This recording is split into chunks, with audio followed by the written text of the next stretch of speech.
예, 우리 오늘은 누가복음 5장 1절부터 11절 말씀을 통해서 헛수고의 밤을 지난 후라는 제목을 가지고 하나님 말씀 증거하도록 하겠습니다. 2019년도가 이제 몇 주가 남지 않았습니다. 한 2주, 보름밖에 남지가 않았습니다. 여러분들 2019년도 어떻게 살아오셨습니까?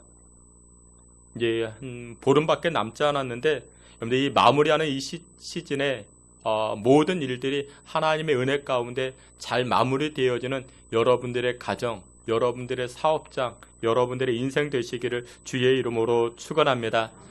우리가 지금 이제 한 해의 끝자락에 서 있는데 여러분들의 심정은 어떠십니까?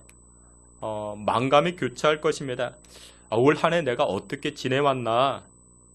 그러면서 자괴감에 빠지는 그런 분들도 계실 수 있고, 금년 한 해 내가 남들보다 더 몸부림치고 힘쓰고 애쓰고 이렇게 땀을 흘렸는데 내 인생의 호수에서 낚아올린 이 수확이 변변찮은 나의 모습들을 발견하고는 그만 낙심하는 그런 분들도 없잖아 있을 것입니다. 오늘 우리가 2019년도 마무리하는 이 주일 아침에 우리가 함께 보았던 누가복음 5장 이 본문의 내용은 예수님의 제자 베드로가 등장합니다. 근데 이 베드로의 심정이 꼭 오늘 저와 여러분들의 심정과 똑같지 아니할까 그런 생각을 가집니다. 그래서 오늘 이 아침 누가복음 5장 말씀을 우리가 중심으로 하나님 주시는 은혜를 나누고자 합니다. 오늘 첫 번째로 이 말씀에 보면 첫 번째로 이렇게 이야기합니다. 헛수고했던 베드로를 만나게 됩니다. 우리 성경 한번 다 같이 봅니다. 누가복음 5장 5절 말씀 앞에도 말씀 있죠. 우리 다 함께 보겠습니다. 시몬이 대답하여 이르되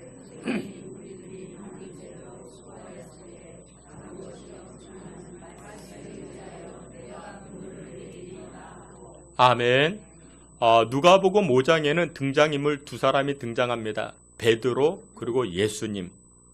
여러분들 베드로의 직업이 어부였죠. 고기를 낚는 그런 어부입니다. 갈릴리 바다에서 잔뼈가 굵은 그런 어부였습니다.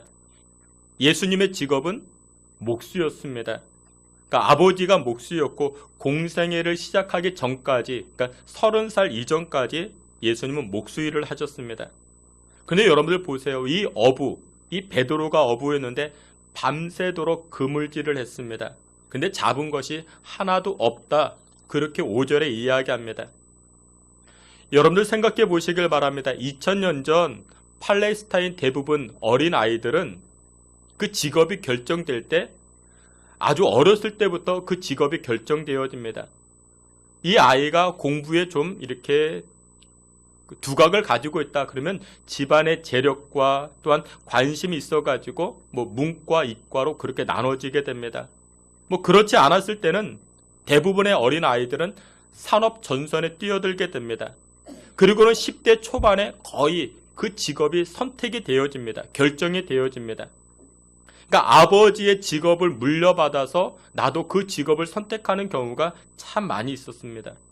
그 대표적인 예가 예수님이었죠. 예수님도 아버지의 직업을 물려받아 자신도 목수 일을 하십니다. 베드로도 마찬가지였습니다. 베드로도 아버지의 직업을 물려받아 바다에 나가 그물질을 하는 그 어부의 삶을 살기 시작합니다. 근데 이 베드로가 예수님 만났을 때 이 베드로가 결혼했거든요. 아내 이름은 나오지 않습니다. 그러니까 장모님이 있었습니다. 그러니까 장모님이 있었으니까 결혼한 것이죠. 그러면 최소한 20대 중반에서 20대 후반은 됐습니다. 그러니까 다시 말해서 이 베드로는 갈릴리 바다에서 최소 몇 년, 20년은 어부 생활을 했던 것입니다. 그래서 이 베드로는요, 갈릴리 바다를 훤히 잘 알고 있었습니다. 나는 우리 집 안방보다 나는 갈릴리 바다를 잘 알고 있어. 얼마나 잘 알고 있었는가? 나는 고기를 잡을 때 냄새로도 고기를 잡는 사람이야. 베드로는 그렇게 생각을 했습니다. 여러분들 주변에요. 여러분들 주변에 허풍이 센 사람들 있죠. 허풍이 있는 사람들. 근데 제가 보니까요, 제 주변에 누가 가장 허풍이 세냐면 낚시하시는 분들. 이 낚시하시는 분들은 허풍이 이만저만한 게 아닙니다. 이번에 가서 낚시를 했는데 놓쳤대요. 놓친 물고기가 얼마나 돼? 자기 팔뚝만 하고 얼마나 제일 컸다고. 여러분들 베드로의 직업이 뭐라고요? 어부입니다. 그러니까 베드로가 얼마나 허풍이 셌는지 우리가 짐작이 되죠. 근데 오늘 본문에 보니까, 오늘 본문 5절에 보니까요, 이 베드로가 철저하게 실패를 했습니다. 밤새도록 그물질을 했는데 잡은 것이 있었습니까? 없었습니까? 없었습니다. 밤이 맞도록 수고했는데 헛수고했던 것이죠. 근데 여러분들, 제가 보기에 이 베드로가 왜 헛수고했는가? 예수님께서 일부러 그렇게 하셨습니다. 전지전능하신 하나님께서 이 베드로로 하여금 한 마리도 못 잡게 하신 것입니다. 여러분들, 베드로는 이 갈릴리 바다의 전문가였습니다. 전문가가 한 마리도 못 잡았다? 여러분들, 전문가가 많이 잡는 게 기적입니까? 전문가가 못 잡는 게 기적입니까? 못 잡는 게 기적인 것입니다. 그러니까 예를 들어서 이런 거예요. 우리 교회 중고등부 아이들이 축구를 좋아합니다. 축구팀을 만들었어요. 근데 우리 신성교회 축구팀이, 우리 중고등부 아이들이 뭐 얼마나 허접한지 몰라요. 근데 그런 축구팀과 여러분들 아시죠? 손흥민, 이 손흥민이 이끄는 그 토트넘 축구팀과 시합을 했습니다. 근데 우리 중고등부, 우리 신성교회 중고등부 팀이 이 손흥민이 속한 토트넘을 이긴 거예요. 그러면 여러분들 한번 이렇게 생각해 보세요. 우리가 손흥민 팀을 이겼기 때문에 기적이 아니라 손흥민 팀이 졌기 때문에 그게 기적인 것입니다. 게다가 손흥민이요, 한 골을 못 넣었어요. 그게 기적 아니겠습니까? 전문가인데 골을 못 넣었다? 그게 기적인 것입니다. 여러분들, 마찬가지로 베드로가 밤새도록 그물질을 합니다. 근데 한 마리도 잡지 못했어요. 그게 뭐라고요? 그게 기적인 것입니다. 그게 기적입니다. 예수님께서요, 일부러 그렇게 하신 것입니다. 이유가 있었기 때문에. 예수님이 그렇게 안 하시면요, 이 베드로가요, 변화가 안 됩니다. 이 베드로가요, 예수님 앞에 나와 무릎을 꿇지 않습니다. 여러분들, 이스라엘 백성들이 애굽 땅을 나옵니다. 그것을 출애굽이라 말하죠. 원래는 야곱의 후손들이 가나안 땅에 살고 있었거든요. 근데 그곳에 큰 기근이 생겨가지고 이 야곱의 아들 요셉이 살고 있었던 이 애굽, 이집트로 이게 모두 다 이주해 나아가게 됩니다. 그리고 나서 이 야곱의 후손들이 그곳에서 몇 년을 사냐면 430년을 살게 됩니다. 430년. 기억하세요? 430년. 그런데 여러분들, 하나님께서 이스라엘 백성들에게 430년이 지난 다음에 이렇게 말씀합니다. 너희들은 그 땅을 나와서 내가 지시할 땅으로 가라. 그것이 더 좋은 곳이고 그곳에서 나와 영적인 교제를 누릴 수 있다. 내가 그곳에서 하늘의 신령한 복을 너희에게 주겠노라. 하나님이 그렇게 말씀하십니다. 그러면 사람들이 모두 다 그 땅을 떠나서 나왔을까요? 안 떠나려고 하는 사람들이 있었습니다. 여러분들, 예를 들어서 이런 거예요. 세계에서 가장 좋은 곳으로 이민을 가야 된다. 이민을 가야 된다. 여러분들, 어디로 이민 가시겠습니까? 세계에서 제일 좋은 나라로. 어디로 가시겠습니까? 미국, 뭐 캐나다, 뭐 호주로, 뭐 뉴질랜드, 뭐 싱가포르로 갈까요? 세계에서 가장 좋은 곳으로 이민을 가야 된다. 근데 이민을 결정하면요, 나라에서 그 정책 자금이라고 10억 원을 준대요. 10억 원까지 주고 이민을 가면 됩니다. 10억 원을 얻을 수 있습니다. 사람들이 다 이민을 갈까요, 안 갈까요? 가는 사람도 있고 안 가는 사람도 있을 것입니다. 나는 한국을 안 떠날 거야. 그런 분들이 계실 수 있습니다. 이곳은 우리 부모님의 고향이고 나의 고향이고 나의 어릴 적 추억이 있고 즐거움이 있는 곳이야. 이렇게 생각해서 10억 원을 마다하고, 10억 원이 적어서 그럴까요? 한 100억 주면? 여러분들, 이스라엘 백성들도 그렇지 아니하겠습니까? 이스라엘 백성들이 그 땅에서 몇 년 살았다고요? 430년을 살았다고요. 그런데 그때 이 이집트의 정책이 무엇이었는가? 이스라엘 사람들 가운데요, 2살 미만의 건장한 아들이 태어나면요, 모두 다 잡아다 어디다 버려요? 나일강에다 집어다 던집니다. 만약에 여러분의 아이를, 여러분의 손주를, 아주 똘망똘망한 아이가 태어났어요. 그런 아이들을 한강에다 갖다 버려요. 그러면 엄마들이 어떻게 될까요? 미치죠. 미치지 않겠습니까? 내가 낳은 아들을 경찰이 와서 잡아다가 이 한강에다 집어 던집니다. 그러면 그 엄마들은요, 그런 정책을 시행한 나라를 욕을 하고 정부를 욕을 하고 뭐 반 미친 모습으로 어디 가겠다? 이민 가겠다. 이 나라 살 곳이 안 된다. 이민 가야겠다. 여러분들 그렇게 말하지 않겠습니까? 근데 여러분들 애굽이 그런 정책을 내놓게 되자 이스라엘 사람들이 그때 제정신이었겠습니까?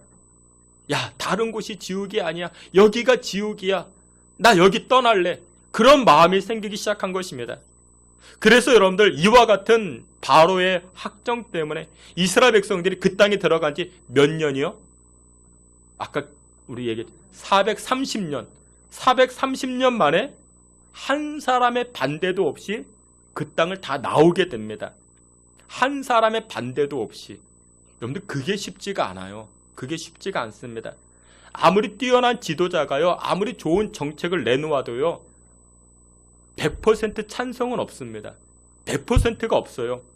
여러분들 우리가 어렸을 때부터 노래 불렀잖아요. 우리의 소원은 통일. 우리의 소원은 통일. 통일을 해야 되는데 통일을 찬성하는 사람도 있고 지금 또 반대하는 사람도 있습니다. 이스라엘 백성들이요, 이 애굽 땅에서 몇 년? 430년. 여러 번 나올 겁니다. 430년을 살았다고요. 근데 그곳을 떠나 다른 곳으로 이주하라. 하나님 말씀하시니 이스라엘 백성들이 100% 찬성을 했던 것입니다. 100% 동의를 했던 것입니다. 이유가 무엇이었을까요? 그 땅에서 무슨 일을 만났기 때문에? 지긋지긋한 일을 만났기 때문에. 아이만 낳으면 나일강에다 갖다 던지는데 그런 나라에서 어떻게 살 수 있겠습니까?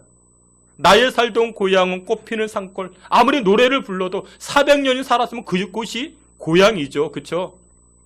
근데 그런 정책을 펴는 나라에서 더 이상 살 수 없으니까 그 땅을 나가게 되는 겁니다. 근데 여러분들 이런 지긋지긋한 일을 누가 계획하시고 누가 실행에 옮기게 하신 줄 아십니까? 성경을 보면 이렇게 말씀합니다. 우리 출애굽기 14장 8절 앞에 있는 말씀, 출애굽기 14장 8절 우리 다 함께 봅니다. 여호와께서 애굽 왕 바로의 마음을 완악하게 하셨으므로 담대히 나갔음이라. 아멘. 그러니까 여호와께서 누구의 마음을 완악하게 했대요? 애굽 나라의 왕이었던 바로의 마음을 완악하게 해서 그런 정책을 시행하게 한 거예요. 그런 정책을 시행하게 해야만이 이스라엘 백성들이 어떻게? 야, 지긋지긋하다. 나 여기 못 살겠다. 그리고서는 나아갈 수가 있더라는 것이죠. 여러분들 올해가 몇 년도죠? 올해가? 2019년. 올해가 2019년도입니다. 계산해 보세요. 2019 빼기 430년. 2019 빼기 430년. 그럼 몇이 나와요? 1589. 저도 미리 다 계산기로 계산했습니다. 1589. 여러분들 생각해 보세요. 1592년에 우리나라 조선 땅에 무슨 일이 있었는지 아십니까? 그렇죠. 임진왜란이 있었어요. 다 아시는 거예요. 임진왜란이 있었습니다. 근데 숫자적으로만 따져보면은 임진왜란이 일어나기 3년 전에 이스라엘 백성들이 애굽 땅에 들어간 거예요. 애굽 땅에. 그러니까 숫자적으로만 따져본다면, 원래 AD, BC가 다르잖아요. 훨씬 전인데 숫자적으로만 따져본다면. 근데 그때부터 이스라엘 백성들이 그곳에서 몇 년 살았다고요? 그렇죠. 430년을 살았다고요. 기억하세요? 이스라엘 백성들이 400년 넘게 이집트에 살았습니다. 그러면 그 사람들이 이제는 이집트 사람이지 유대인이겠습니까? 400년을 넘게 살았는데. 그렇죠. 그런 계산 나오죠. 제가 아는 분 가운데요, 김씨성을 가진 분이 계셔요. 이렇게 우리가 모여가지고 이렇게 이야기를 하다가 우연하게 그런 이야기 했어요. 무슨 김씨냐? 여러분들 김씨성을 가진 분들 가운데 이 본이 600개가 넘어요. 우리나라에 보편적으로 쓰는 본이 100개가 있습니다. 그게 굉장히 많죠. 뭐 안동 김씨, 순천 김씨, 청도 김씨. 근데 김씨 가운데 한박 김씨가 있어요. 한박 웃음, 한박 참 좋은 것 같아요. 한박 김씨. 근데 여러분들 이 김씨 가운데요, 우럭 김씨 아세요? 우럭 김씨라는 분이 계시는 거. 우럭. 그러니까 화로 우럭이 아니라 우럭 김씨입니다. 그러니까 이 우럭이라는 게 경상남도 우럭동에 있기 때문에 우럭 김씨가 생깁니다. 근데 이 우럭 김씨가 어떻게 생겼냐면요. 이제 우리 아까 이제 1592년 이제 임진왜란 이야기했죠.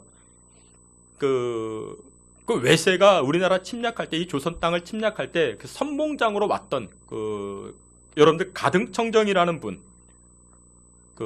가토 기요마사라고 우리가 이제 배웠고, 그 가등청정이란 이 사람이 이제 조선 침략에 이렇게 선봉으로 서게 됩니다.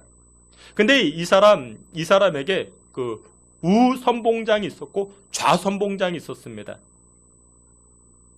근데 제가 무슨 김씨냐 이렇게 물어봤던 그분의 할아버지가 바로 이 가토 기요마사의 좌선봉장이었던 것입니다.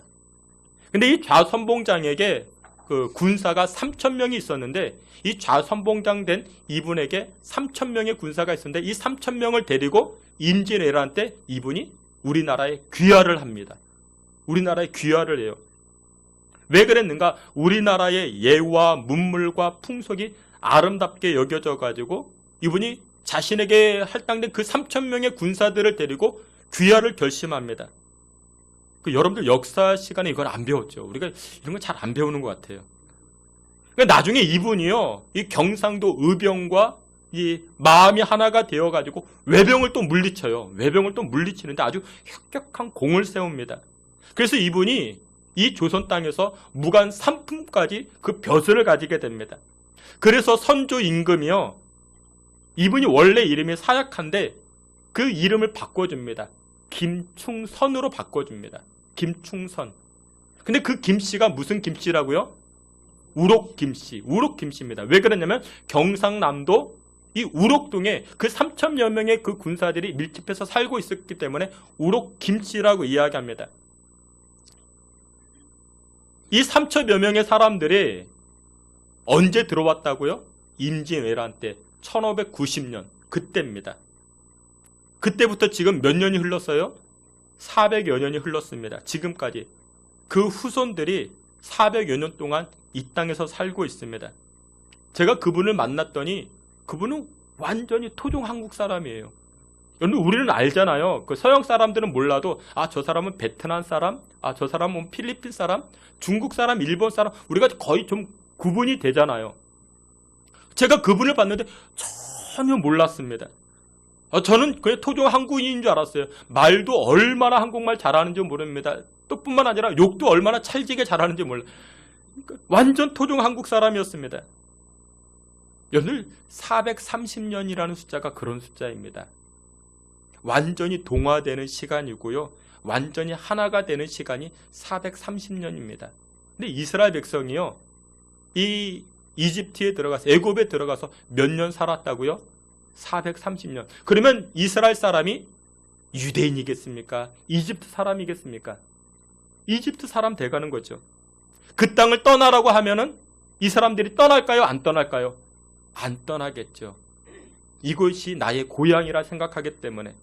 근데 하나님은 무슨 일을 만들어 버렸다고요? 아주 지긋지긋한 일을 만들어 버렸다고요.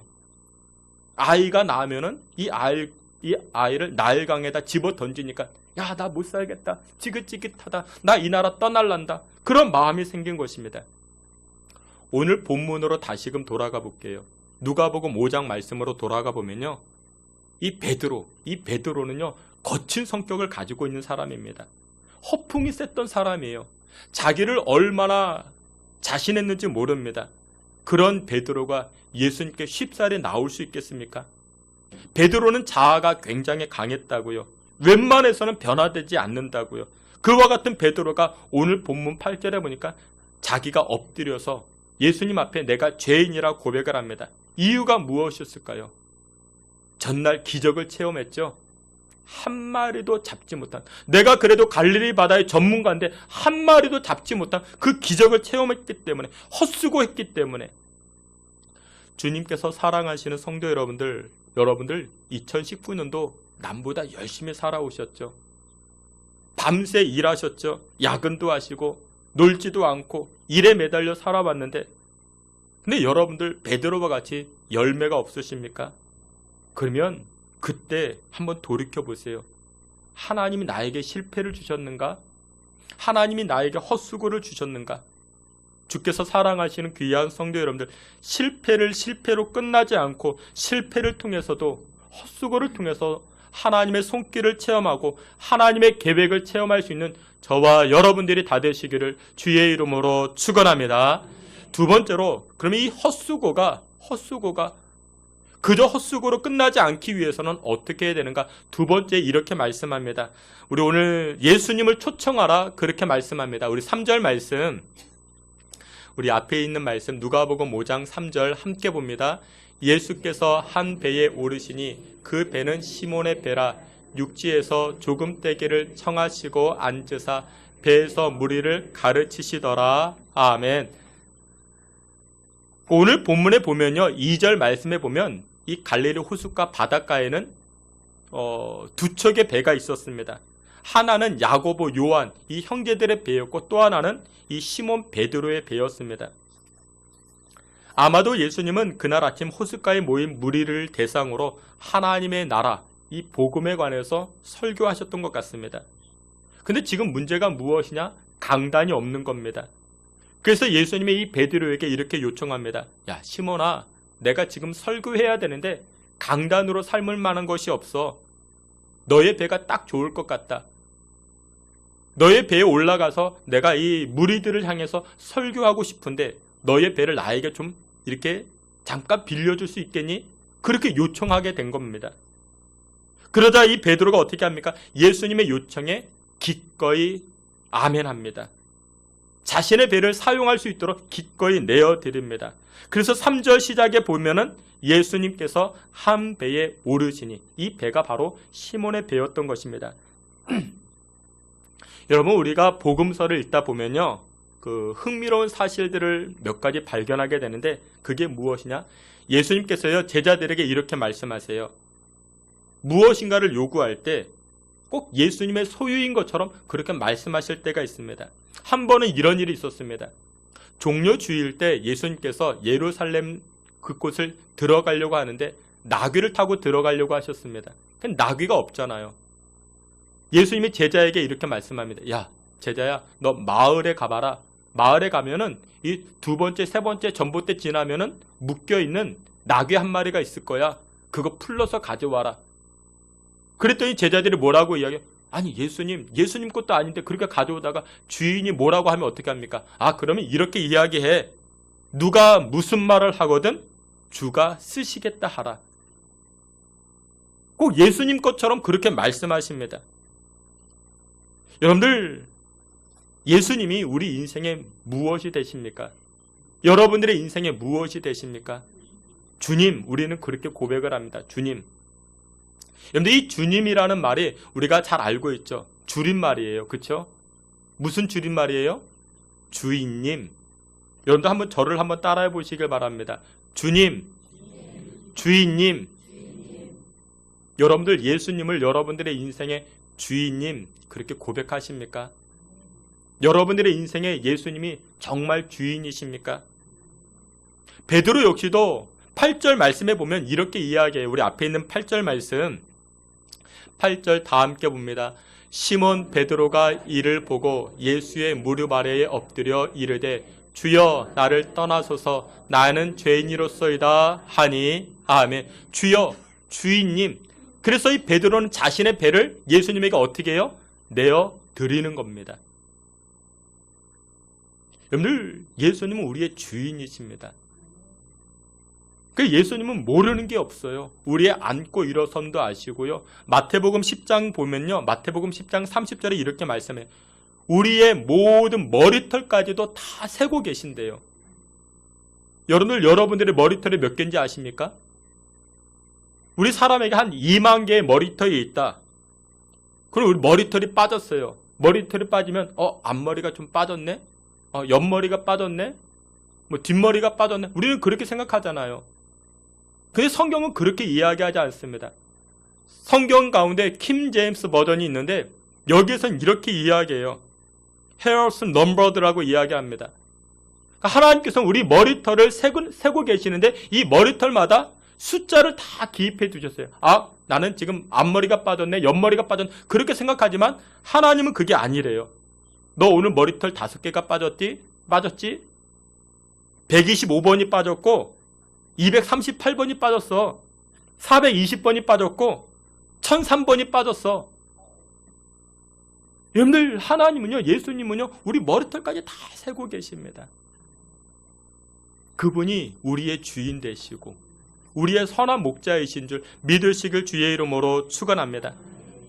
여러분들 정말 여러분들의 가슴을, 여러분들의 마음을 담아서 예수님이 나의 주인이다, 그렇게 고백하고 계십니까? 그러면 여러분들 주인 되신 예수님을 여러분들의 삶에 한번 초청해 보세요. 베드로도 자신의 배에 예수님을 초청했더니 놀라운 기적이 나타납니다. 여러분들의 가정에 예수님을 한번 초청해 보십시오. 여러분들에게 고민과 염려가 있습니까? 한번 초청해 보세요. 제가 오늘 일부 예배 때 굉장히 곤욕스러웠습니다.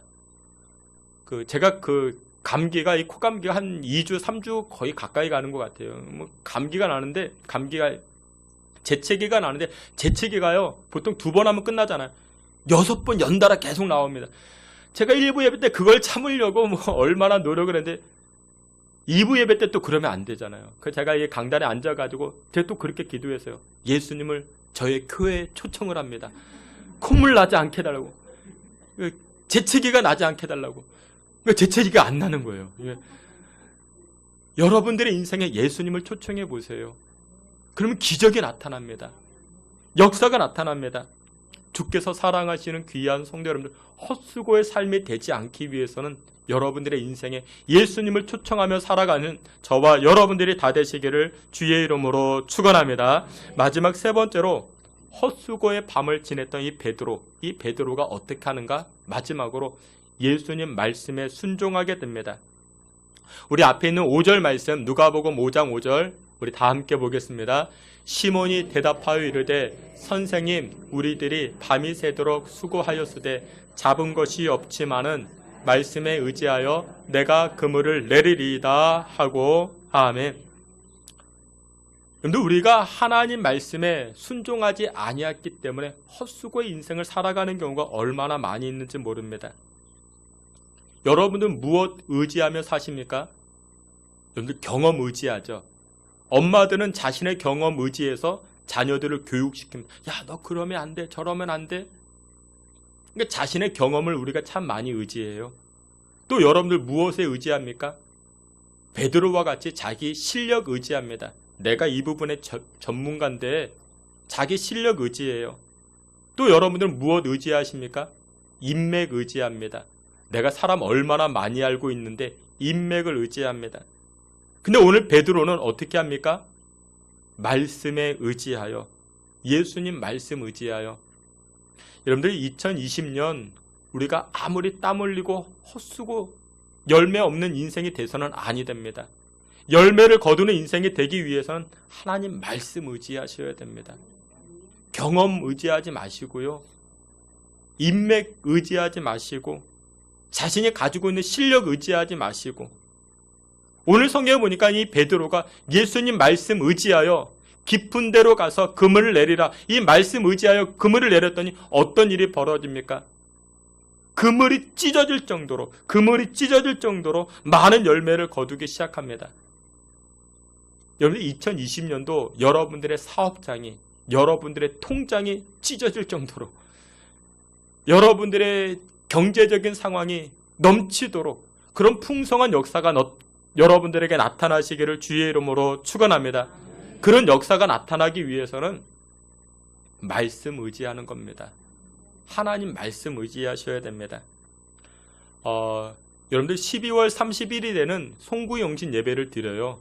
송구영신 예배 때 우리 예배 드리고 우리 교회에서는 약속의 말씀을 선포합니다. 2020년 내 인생 가운데 주실 하나님의 말씀이 무엇일까? 그 말씀이 선포되어지는 시간이 각자마다 주어지는 시간인데 그게 송구영신 예배 때입니다. 여러분들 12월 25일에는 여러분들 교회 오셔서 예배 드리는 겁니다. 31일 날 밤 늦게도 여러분들 저녁에 예배드리고 기도함으로 새해를 맞이하는 겁니다. 하나님의 말씀은요, 살아 생동하기 때문에 말씀을 품고 있으면 열매가 주어지게 되는 줄 믿으시길 축원합니다. 그래서 하나님의 말씀을 품고 순종하면요, 열매를 거둘 수가 있는 것입니다. 말씀의 결론을 맺도록 하겠습니다. 오늘 본문에 보니까 이 베드로가 예수님의 주권을 인정하고 그 말씀에 순종하기로 결단을 합니다. 그러다 어떤 역사가 일어난지 아십니까? 두 가지 역사가 일어납니다. 첫 번째 보니까 9절 말씀에 이렇게 말씀합니다.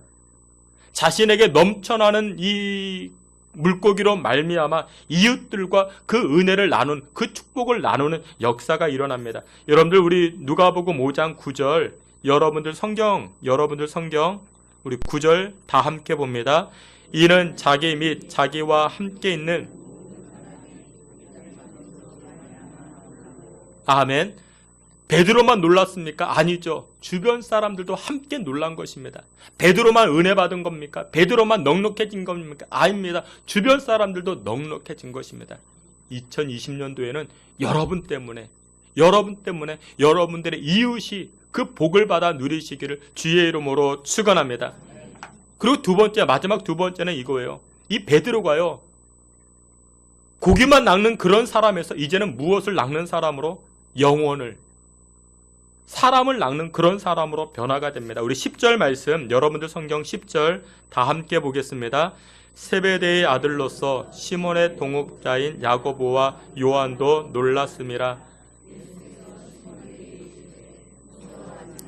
이제 후로는 내가 사람을 취하리라 하시니 아멘. 여러분들 세상에서 가장 아름다운 보석은요, 영혼이라는 보석입니다. 이 영혼을 건지는 것이 가장 가치가 있습니다.